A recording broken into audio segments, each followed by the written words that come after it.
أعوذ بالله من الشيطان الرجيم. بسم الله الرحمن الرحيم.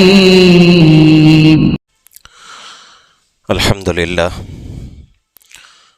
لله نحمده ونستعينه ونستغفره ونؤمن به ونتوكل عليه ونعوذ بالله من شرور أنفسنا ومن سيئات أعمالنا. من يهده الله فلا مضل له ومن يضلله فلا هادي له ونشهد أن لا إله إلا الله وحده لا شريك له ونشهد أن سيدنا وسندنا وحبيبنا ونبينا ومولانا محمدا عبده ورسوله وصلى الله تعالى على خير خلقه محمد وعلى آله وأصحابه أجمعين. أما بعد، فقد قال الله تبارك وتعالى في القرآن المجيد والفرقان الحميد: فأعوذ بالله من الشيطان الرجيم. بسم الله الرحمن الرحيم.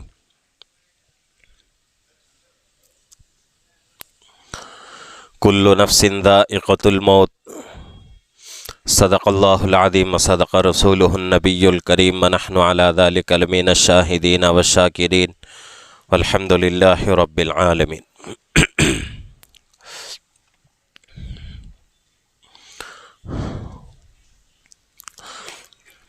محترم معزز بزرگ اور عزیز دوستو،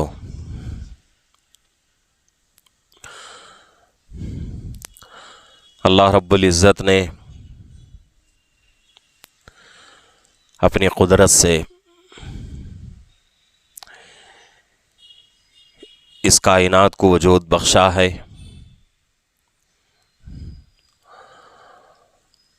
اور اس پورے کائنات میں 18,000 مخلوقات کو اللہ نے پیدا فرمایا ہے۔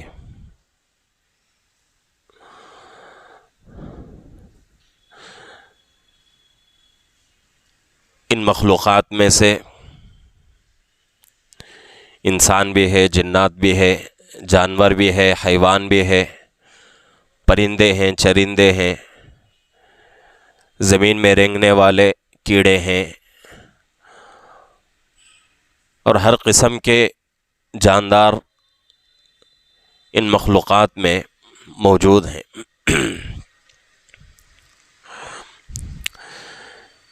جتنی مخلوقات کو اللہ رب العزت نے پیدا فرمایا ہے، جو مخلوق اللہ کی قدرت سے پیدا ہوئی ہے، ایک نہ ایک دن ان تمام مخلوقات کو موت کے منہ میں جانا ہے، اور ان تمام مخلوقات کے اوپر موت طاری ہو کر رہے گی۔ لیکن انسان اور جنات کے علاوہ کسی بھی مخلوق کے لیے کوئی سوال و جواب کا، کوئی حساب و کتاب کا ذکر نہیں ملتا۔ انسان اور جنات یہ دونوں مخلوق ہی ایسی مخلوق ہیں کہ دنیا کی زندگی ان کی ختم ہو جائے گی، حشر کے میدان میں اللہ رب العزت ان دونوں مخلوقات کو کھڑا کریں گے، اور سوال جواب ہوگا، حساب و کتاب ان دو مخلوقات کا ہوگا۔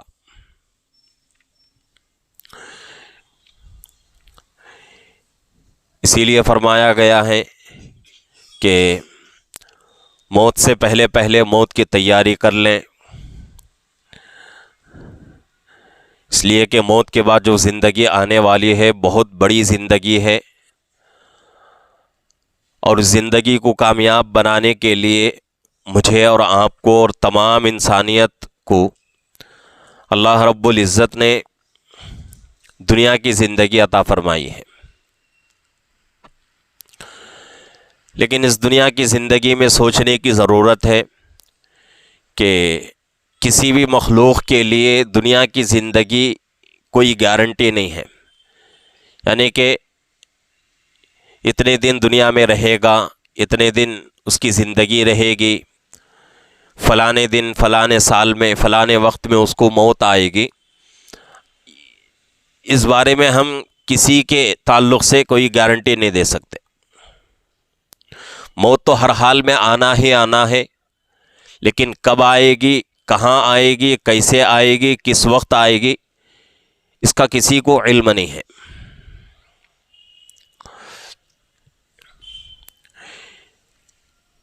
خطبے کے دوران جو آیت شریفہ میں نے تلاوت کی ہے، اس آیت کے ٹکڑے میں اللہ فرما رہے ہیں کل نفس ذائقۃ الموت، ہر نفس کو موت کا مزہ چکھنا ہے۔ جو بھی پیدا ہونے والی مخلوق ہے، ایک نہ ایک دن اس کے اوپر اللہ موت طاری کریں گے۔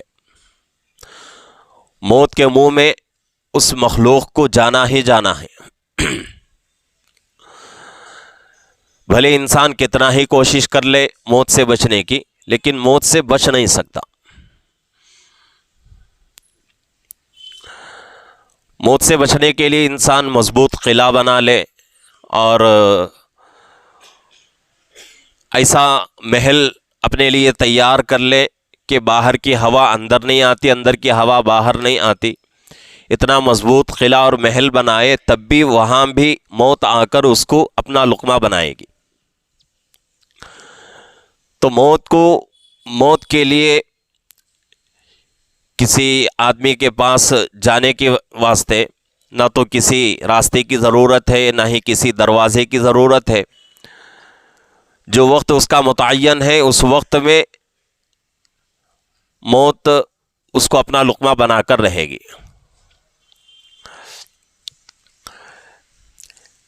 لیکن میرے اور آپ کے لیے اور پوری انسانیت کے لیے ضروری یہ ہے کہ ہم موت سے پہلے موت کے بعد کی تیاری کر لیں۔ اب چونکہ انسان کی زندگی کی کوئی گارنٹی نہیں ہے، کب موت آئے، کب انسان دنیا سے چلا جائے، تو اس دنیا میں پڑھ کر، اس دنیا کی زندگی میں پڑھ کر ہم اپنی آخرت کو کیوں برباد کریں؟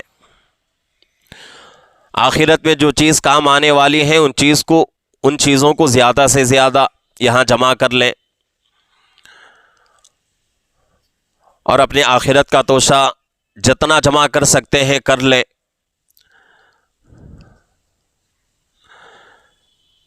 انسان یہ سوچتا رہتا ہے کہ بھئی آج نہیں، کل جو ہے یہ کام کر لوں گا، کل نمازیں پڑھ لوں گا، کل اللہ کی عبادت کر لوں گا، کل یہ کام کر لوں گا۔ تو اس کی کیا گارنٹی ہے کہ بھئی کل کے دن کے لیے آدمی اپنے تمام کام موقوف کر رہا ہے، وہ دن اس کی زندگی میں آئے گا یا نہیں، اس کی کوئی گارنٹی نہیں ہے۔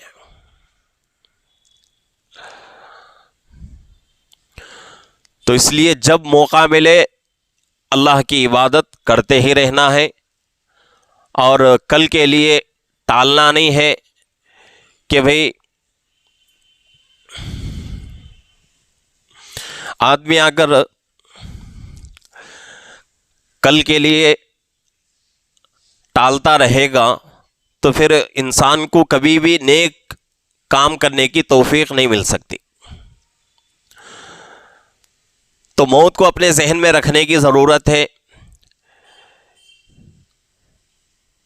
جیسا کہ حضرت سلیمان علیہ السلام کے زمانے کا ایک واقعہ تفسیروں میں لکھا ہوا ہے کہ ایک آدمی حضرت سلیمان علیہ السلام کی خدمت میں آتا ہے۔ چونکہ حضرت سلیمان علیہ السلام نبی بھی تھے اور بہت بڑے بادشاہ بھی تھے، بہت بڑی حکومت حضرت سلیمان علیہ السلام کی تھی، لیکن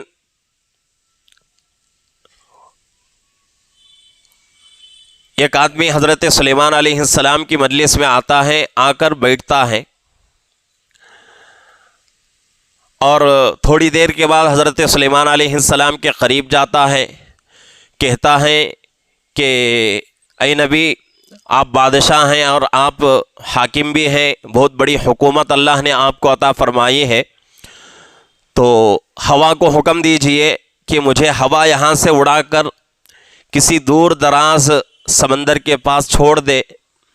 تو حضرت سلیمان علیہ السلام پوچھتے ہیں کہ بے وجہ کیا ہے؟ تو آدمی کہتا ہے کہ اس مجلس میں ایک آدمی ایسا ہے، جب میں آپ کی مجلس میں آیا ہوں اس وقت سے وہ آدمی مجھے گھور گھور کے دیکھ رہا ہے، اور اس آدمی کے دیکھنے کی وجہ سے میرے اندر ایک قسم کا ڈر اور ایک قسم کا خوف پیدا ہو چکا ہے۔ اگر میں اسی مجلس میں رہوں گا وہ آدمی مجھے گھورتا رہے گا تو اس ڈر کی وجہ سے میرا کلیجہ پھٹ جائے گا. اس لیے آپ بہت بڑے حاکم ہیں, بہت بڑے بادشاہ ہیں, تو اس لیے آپ کیا کرو, ہوا کو حکم کر دو کہ وہ مجھے سمندر کی کسی دور دراز علاقے میں لے جا کر چھوڑ دے. تو حضرت سلیمان علیہ السلام بہت بڑے بادشاہ تھے, پوری مخلوق پر آپ کی حکومت چلتی تھی. تو اس لیے حضرت سلیمان علیہ السلام نے ہوا کو حکم دے دیا کہ بھئی اس کو اٹھا کر دور دراز سمندر کے پاس چھوڑ دو. اب ہوا اس کو اپنے کنٹرول میں لیتی ہے, لے کر اس کو اڑا کر سمندر کے پاس چھوڑ دیتی ہے. اب جیسے ہی یہ آدمی وہاں پہنچتا ہے, دیکھتا ہے کہ بھئی جو آدمی حضرت سلیمان علیہ السلام کی مجلس میں اس آدمی کو گھور گھور کے دیکھ رہا تھا, جس آدمی کے ڈر اور خوف کی وجہ سے یہ آدمی اتنا دور علاقے سے بھاگ کر آیا ہوا ہے, وہ آدمی پہلے سے وہیں موجود تھا. تو بعد میں پتہ چلتا ہے کہ بھئی وہ انسان نہیں بلکہ حضرت عزرائیل علیہ السلام ملک الموت تھے. تو جیسے ہی وہ آدمی وہاں آتا ہے تو حضرت عزرائیل علیہ السلام اس کو کیا کرتے ہیں, اس کی جان نکال لیتے ہیں. نکال کر پھر دوبارہ حضرت سلیمان علیہ السلام کی خدمت میں آتے ہیں.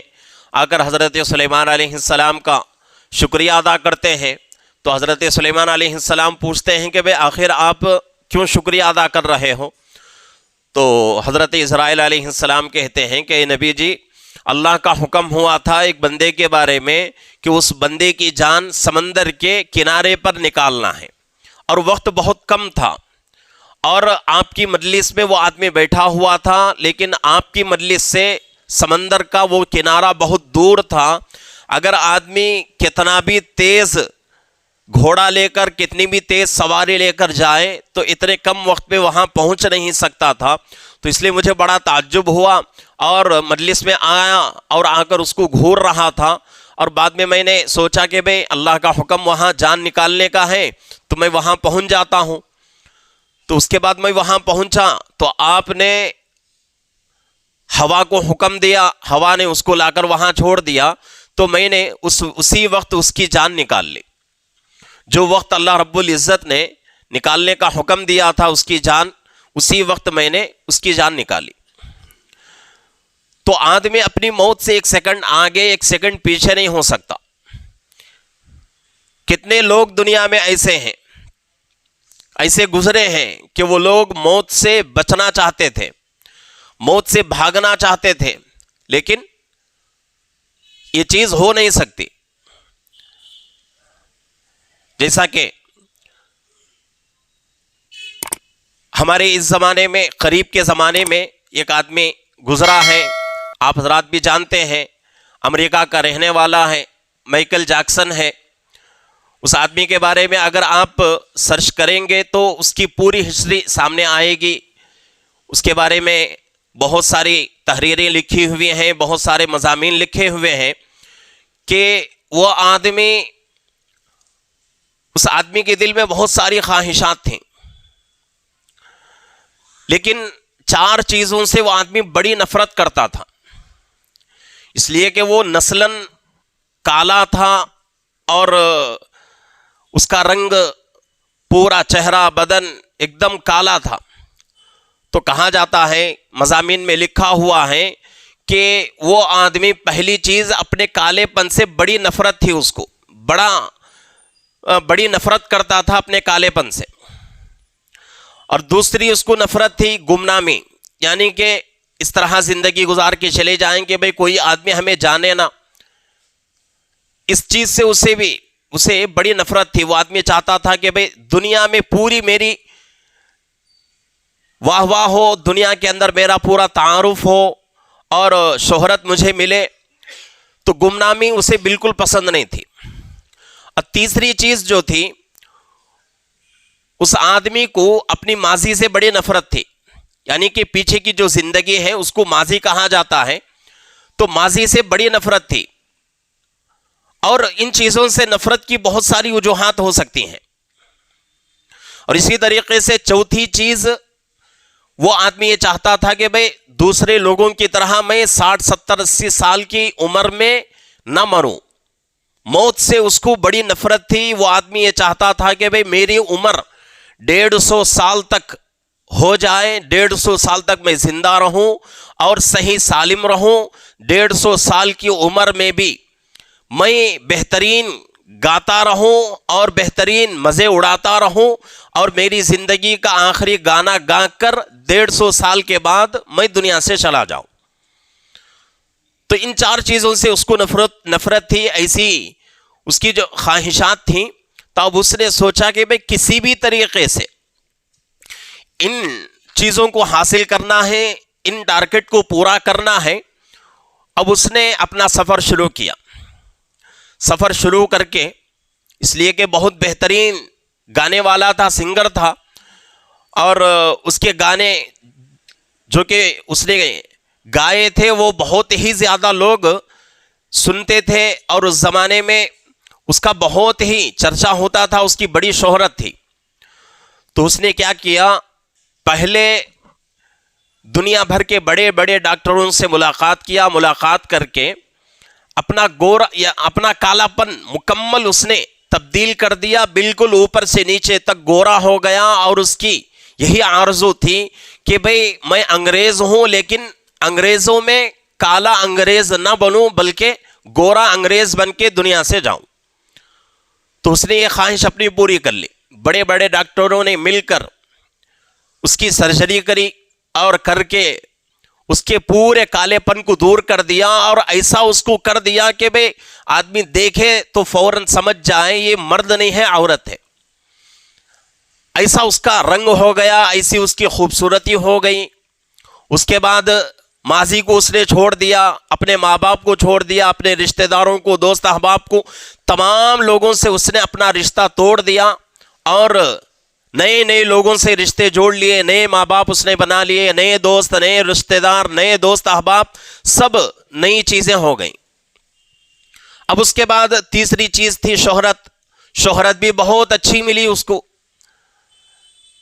لیکن چوتھی چیز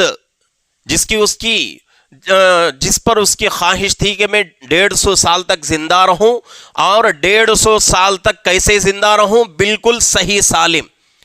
جیسے ایک 20-25 سال کا جوان رہتا ہے, تو اسی طریقے سے میں 150 سال کی عمر تک 20-25 سال کی عمر والا نوجوان نظر آ جاؤں, نظر آتا رہوں, یہ اس کی خواہش تھی. تو بڑے بڑے ڈاکٹر اس کے پیچھے مضامین میں لکھا ہوا ہے کہ دنیا کے سب سے بڑے بڑے ڈاکٹر, تقریباً 70 ڈاکٹر اس کے پیچھے ہر وقت رہتے تھے, اور ہر چیز کا ٹیسٹ ہوتا تھا اس کا. رات میں سو گیا, صبح میں اٹھتے ہی فوراً جتنے اعضاء اس کے ہیں پورے اعضاء کی نگرانی ہوتی تھی, پورے اعضاء کا ٹیسٹ ہوتا تھا. ٹیسٹ ہونے کے بعد وہ آدمی اپنی میڈیکل مکمل کر کے باہر نکلتا تھا. تو اس طریقے سے وہ آدمی موت سے بھاگنا چاہتا تھا اور موت کو پیچھے کرنا چاہتا تھا. لیکن دنیا کی کوئی بڑا کام انسان کر لے, نہ ہونے والا کام بھی انسان کر سکتا ہے, لیکن موت سے ہرگز آدمی بچ نہیں سکتا. بڑے بڑے لوگ پیچھے گزرے ہیں, بڑے بڑے بادشاہ پیچھے گزرے ہیں, قارون ہے, شداد ہے, فرعون ہے. ان لوگوں نے بھی موت سے اپنی جان چھوڑا نہیں سکے, حالانکہ یہ لوگ خدا کا دعویٰ کرنے والے تھے. فرعون اپنے آپ کو خدا کہتا تھا, لیکن اس کو بھی موت ہو گئی. تو یہ آدمی اس طرح پوری کوشش کر کے, پوری تیاری کر کے, ایک دن کا اس کا خرچہ کئی کروڑ تک چلا جاتا تھا. اس کا پورا میڈیکل ٹیسٹ ہوتا تھا, انجیکشن ہوتے تھے, اور دوائی کا خرچ, اور پورے ڈاکٹروں کی فیس, یہ تمام ملا کر کئی کروڑ ایک دن کا خرچہ ہو جاتا تھا. لیکن 50 سال کی اس کی عمر ہوئی, تقریباً 2009 کی بات ہے, جون کا مہینہ تھا. وہ آدمی اچانک موت کے منہ میں چلا جاتا ہے. اس کی موت ہوتی ہے. موت ہونے کے بعد اس کو پورا اس کی باڈی کا پورا ٹیسٹ کیا جاتا ہے، بعد میں نتیجہ یہ نکلتا ہے، ڈاکٹر کہتے ہیں کہ بھئی اس آدمی کے جسم کے اندر کوئی عضو صحیح سالم نہیں تھا، جتنے اعضاء اس کے اندر ہیں پورے اعضاء مر چکے تھے، پورے اعضاء کے اندر کمزوری پیدا ہو چکی تھی، اور اسی کمزوری کی وجہ سے وہ آدمی دنیا سے چلا گیا۔ جو آدمی موت سے بچنے کے لیے ڈاکٹروں کی ایک بڑی ٹیم اپنے پیچھے دوڑاتا تھا اور اچھی اچھی چیزیں کھاتا تھا، اور ہر وہ چیز جو کہ عام انسان کھاتا ہے اس سے بچتا تھا، لیکن اتنا سارا کرنے کے بعد بھی اس آدمی کی زندگی کا ایک دن بھی وہ آدمی اپنی زندگی کا بچا نہیں سکا۔ تو موت جس وقت آنا ہے اس وقت آ کر رہے گی، موت سے کوئی آدمی بھاگ نہیں سکتا، لیکن ضروری یہ ہے کہ ہم موت سے پہلے موت کے بعد جو زندگی آ رہی ہے اس زندگی کی کامیابی کے لیے کچھ محنت کریں، کچھ کوششیں کریں، اور موت کے لیے ہماتن تیار رہیں۔ اگر ہم نے موت کے لیے کوئی بھی کوشش نہیں کی، موت کے بعد کی زندگی کے لیے کوئی ہم نے تیاری نہیں کی، تو پھر جو ہے مرتے وقت حسرت کے علاوہ کوئی چیز ہمیں نصیب نہیں ہوگی۔ آدمی جب دنیا سے جاتا ہے تو جاتے وقت بہت ساری حسرتیں اس کی رہتی ہیں کہ بھئی یہ کام کر لیتا تو اچھا تھا، یہ عبادتیں کر لیتا تو اچھا تھا، یہ نمازیں پڑھ لیتا تو اچھا تھا، لیکن اس وقت کی وہ حسرتیں کچھ فائدہ نہیں دیں گی۔ تو اس لیے ضروری ہے کہ ابھی اللہ رب العزت نے ہمیں موقع دیا ہے، ابھی ہماری سانسیں چل رہی ہیں، تو جب تک ہماری سانسیں چلتی رہیں تب تک اللہ کے احکامات کے مطابق زندگی گزاریں، اللہ کی عبادت کو اپنی زندگی کا مقصد بنائیں۔ پیچھے جمعہ میں بات ہمارے سامنے آئی تھی کہ بھئی اللہ کی عبادت کیسے کریں، اپنے آپ کو محتاج بنا کر اللہ کی عبادت کریں، یہ سمجھیں کہ اللہ رب العزت مجھے توفیق دے رہے ہیں عبادت کی، تو یہ اللہ کا بہت بڑا احسان ہے، خوش نصیبی سمجھ کر اللہ کی عبادت کریں۔ ایسا نہیں کہ بھئی ایک دو نمازیں پڑھ لیے اور اپنے آپ کو بہت بڑے عابد سمجھنے لگے، بہت بڑے عبادت گزار سمجھنے لگے، کچھ تسبیحیں پڑھ لیے، سمجھنے لگے کہ بھئی بہت بڑا میں تسبیح کرنے والا ہوں، بہت بڑا ذاکر بن گیا، ایک دو روزے رکھ لیے، اپنے آپ کو سمجھ رہے ہیں کہ بھئی بہت بڑے میں روزہ دار ہوں۔ تو اس طریقے سے ہماری عبادتیں اللہ کے یہاں قبول نہیں ہو سکتی۔ تو جب تک ہماری سانس چل رہی ہے تب تک ہمارے پاس وقت ہے، جب یہ سانس رک جائے گی تو اس کے بعد ہمارے پاس دنیا کا جتنا بھی مال ہو جائے، پورا مال اگر ہم اللہ کے راستے میں خرچ کرنا چاہیں تو بھی ہمیں شریعت اجازت نہیں دیتی۔ تو اس لیے ضروری ہے جب تک ہمارے بدن میں سانس باقی رہے، جب تک ہماری زندگی چلتی رہے، اس سے پہلے موت کی تیاری ہم کو کرنا ہے۔ موت کے بعد کی جو زندگی آ رہی ہے اس زندگی کے لیے بالکل تیار رہنا ہے۔ اللہ رب العزت نے مجھے آپ کو اور پوری دنیا کی انسانیت کو اللہ نے دنیا کی زندگی کیوں عطا فرمائی؟ تاکہ دنیا میں رہ کر انسان اپنے آخرت کی تیاری کر لے۔ اگر دنیا کی زندگی میں رہ کر دنیا کی اس دھوکے دار زندگی میں پڑ کر ہم نے اپنے آخرت کو بھلا دیا، آخرت کی زندگی کا ہم نے کچھ بھی اس کے بارے میں سوچا نہیں، اس کے بارے میں فکر نہیں کیا، تو دنیا کی زندگی تو ختم ہو جائے گی، لیکن آخرت میں ہم کو اللہ کو جواب دینا ہے۔ تو اس لیے جتنا ہو سکے زندگی باقی ہے، اس زندگی میں اللہ سے ڈر کر اللہ کی عبادتیں کرتے رہیں اور اللہ کی مرضی کے مطابق زندگی گزارتے رہیں، اور اپنی موت کے بعد کی جو زندگی آ رہی ہے اس زندگی کو مکمل طور پر بنانے کی کوششیں کریں، تیاری کریں، تو انشاءاللہ یہ دنیا کی ہماری زندگی کامیاب رہے گی، اور اس زندگی کو کامیاب بنانے کی وجہ سے اللہ رب العزت آخرت کی زندگی بھی ہماری کامیاب بنا دیں گے۔ آخرت کی زندگی ہماری سدھر جائے گی، سنور جائے گی۔ جب آخرت کی زندگی ہماری سنور گئی تو انشاءاللہ ہم ہر حال میں کامیاب ہو کر رہیں گے۔ تو اس لیے ضروری ہے کہ ہم جب تک ہماری سانسیں باقی ہیں، جب تک ہماری زندگی چل رہی ہے، اس وقت تک ہم کو اللہ کی عبادتوں کے مطابق اور اللہ کے احکامات کے مطابق زندگی گزارنا ہے۔ اپنی موت کے بعد کی زندگی کو ذہن میں رکھ کر اس کے لیے تیاری کرنا ہے۔ اللہ رب العزت سے دعا ہے کہ اللہ رب العزت ہم تمام کو جب تک ہمارے بدنوں میں سانس باقی ہے تب تک اللہ کے احکامات کے مطابق زندگی گزارنے کی اور موت سے پہلے موت کے بعد کی زندگی کی تیاری کرنے کی اللہ ہم سب کو توفیق عطا فرمائے۔ آمین۔ وآخر دعوانا ان الحمد للہ رب العالمین۔